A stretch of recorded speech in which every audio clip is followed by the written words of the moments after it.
Opposition leaders are calling for Public Safety Minister Marco Mendocino to step down in the wake of the report that found Mendocino's staff new details about the transfer of Paul Bernardo to a medium security prison. Mendocino says he was kept in the dark. Meanwhile, we have since learned that the Prime Minister's office also had advance warning about the transfer and that the Prime Minister himself knew before Mendocino. So now for more on this, we've reached Andrew House in Ottawa. From 2010 till 2015, he served as Chief of Staff to successive Ministers of Public Safety and Emergency Preparedness. And during that time, him and his team managed some of the most critical files facing the Government of Canada. Thank you for joining us today. Great to be here. Okay, so I want to start first with your reaction to this news that we've been learning in terms of the communication, that staff in the Public Safety Minister's office knew for 3 months that Paul Bernardo would be transferred to a medium security facility. And the minister's office is now saying that it didn't tell Marco Mendocino about that transfer until May 30th. Just real surprise. I mean, it is the sort of primary duty of a political staffer to brief up, to let the minister know the facts that he or she will need to know in order to be safe, primarily in question period, but also safe in his relationship with the Prime Minister, who is first among equals in the cabinet and on whom a minister's position depends. This is very serious, but it's even more serious when you think about the damage to the public's confidence in how the system works. But in reality, it sounds like the Correctional Service of Canada and Anne Kelly as commissioner, they did their jobs. They did brief up, and somehow the information stalled with political staff. And really, it is almost incomprehensible how that could have happened. Now, Andrew, part of the reason why I really wanted to have this discussion with you is because you can provide some insight to us on what happens behind the scenes in these offices. Because, you know, the average Canadian doesn't really know, okay, so these staffers, why did they make that decision? How does it even work? So you come into work, what are your responsibilities working for the Public Safety Minister? So let's acknowledge that it is a fascinating and terrible place to work. It is intense. It is one of the broadest spans of control in government. You have 5 agencies representing about 60,000 federal public servants, many of whom are armed, many of whom are in harm's way. And the amount of information coming at you in that office is intense.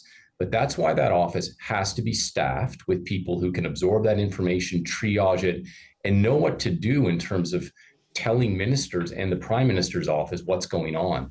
The fact that this piece of information was known and didn't travel to the minister, it just really is surprising, because it goes to the heart of what Canadians think about crime, punishment, safety, and the integrity of the system. And it is hard to wrap your mind around why it wasn't briefed up on rails, as they say in the system. You know, I'm looking at some of the notes that my producer provided me after having a brief conversation with you about this. You know, saying that some of these staffers are starting at 4:30 in the morning. There's a briefing that is held at 8 a.m. For example, a very important one. So, a really quick turnaround to digest very vital, as you've described, information. What then, when you've got that quick turnaround time, what then is the threshold to make the decision on whether or not this is a piece of information, given the fact that you've said so much information is coming in, that this is a piece of information that needs to continue down the channels? So some people will say, some political types will say, the test is the minister going to get hurt by this? Well, that test was satisfied here, clearly, as you watched question period yesterday. The real test in terms of threshold for passing information is, and should always be, is the safety and security of a Canadian or someone outside of Canada on the line? If so, it must be briefed up. And secondly, will the confidence of Canadians in how the system works be disrupted if a solution isn't found to this problem? Again, I think the answer is clearly in this case, yes. Okay, now, one of the other questions I have here is, of course, involving the Prime Minister's office, because there were 2 offices here where it appears that the pieces of information were perhaps not communicated in the way that we're hearing Canadians maybe would have liked, given the high-profile nature of this case. So when we're talking about the PMO spokesperson told CBC News that a staff member was alerted by the Privy Council office to a possible transfer of Bernardo, and they subsequently contacted Public Safety Minister Marco Mendocino's office. But the Prime Minister himself was not told about the transfer until it happened. So, you know, when you think about that sort of communication line there, what do you think may have been more effective? And of course, noting that this is in hindsight. So it is in hindsight. I sort of thank my lucky stars every day that I'm no longer in the job. But if you are going to be in the job, these are the moments that you have to act and react appropriately. And the tragedy here is, with 3 months of lead time, any number of things could have been done.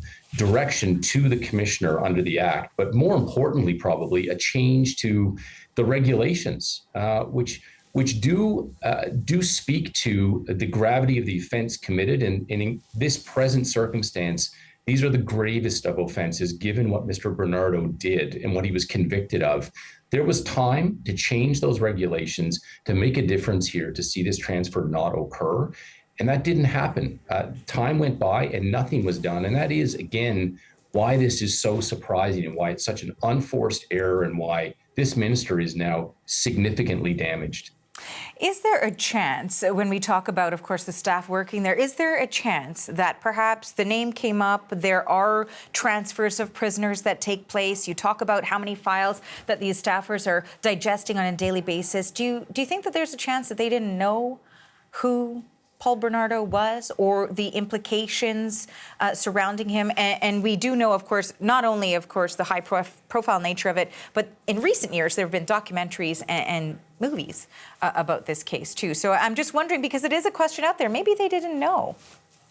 So I think that office has answered this question and by saying we did know who he was. I mean, if you don't know who Paul Bernardo is and what he represents in this country, you have no business working in government generally, in that office in particular. I think they knew. I think they fumbled. They made a grave error, and chiefly it's because political staff have no status on their own. They don't make decisions.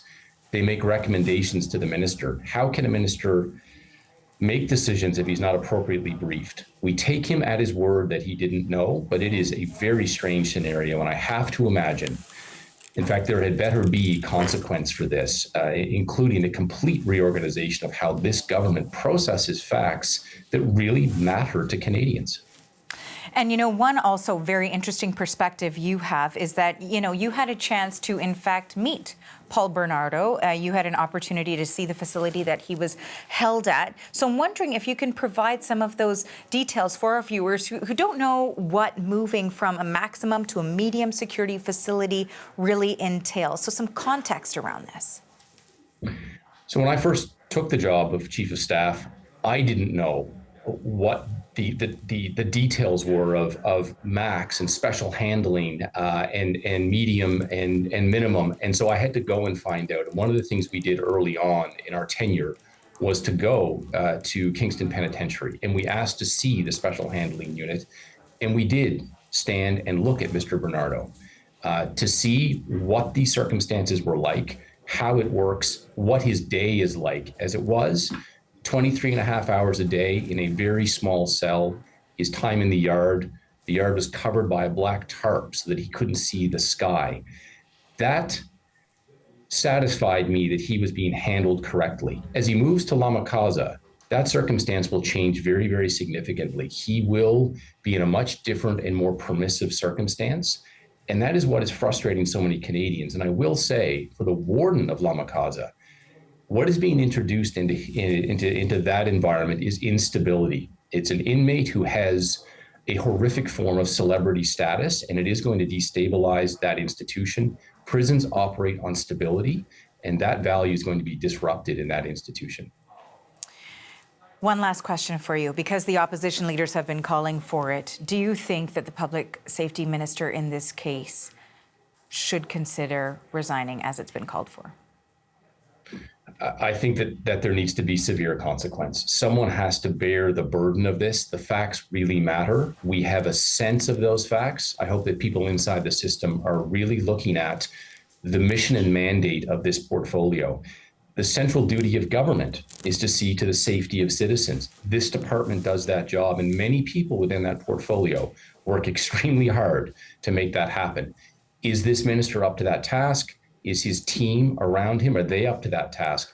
There is no shame in someone saying, I just can't do this. I don't want to do this. But make sure that someone calls the ball and that Canadians can have confidence that that portfolio in particular is being stewarded in the right way.